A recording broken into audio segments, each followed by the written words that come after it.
Good morning. तर सगळ्यांना सकाळी सकाळी फ्रेश माझं सगळ्यांना गुड मॉर्निंग. तर बघा मी असं ठरवलं की रोज मी नाश्त्यामध्ये काय खाते ते तुमच्याशी शेअर करणार. कालच बोलले. तर चला आता मला एवढी भूक लागली. सोमवार होता, काल उपवास, काल दुपारी सोडला. आता माझ्या पोटात एवढं कावळे ओढायला लागले. तर चला असं मस्त मस्त नाश्ता तुम्हाला दाखवू शकता. इकडं आहे हे कमी, मी भाकरी भाजी कमी खाते पण हे जास्त खाते कारण की स्किन बघितली ना माझी कशी आहे.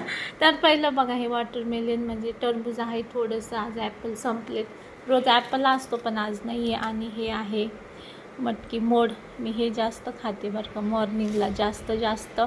आणि आज आहे भाज्या बघा, पालेभाज्या. इकडं आहे मेथी आणि मसूरची डाळची भाजी, काय म्हणतात मिक्स भाजी, डाळ मेथी. आणि इकडं आहे अशी मस्त मस्त भेंडी. आणि इकडं आहे एक ज्वारीची भाकर. असा मस्त मस्त कसा आहे, एकच नंबर आपला नाश्ता. तर चला आता बघून मला कंट्रोल नाही होत, मी असा मस्त नाश्ता करायला. या कोणाकोणाला बघा असं मस्त मस्त नाश्ता आवडतो. आणि एवढा नाश्ता खाल्ला ना तुम्हाला सांगते, मला दिवसभर भूक पण नाही लागत. मी दुपारी थोडंसं खाल्लं तर खाते, तर म्हणजे थोडंसं खाते म्हणजे दिवसभर पण पोट रिकामी नाही ठेवत. तर चला या नाश्ता करायला.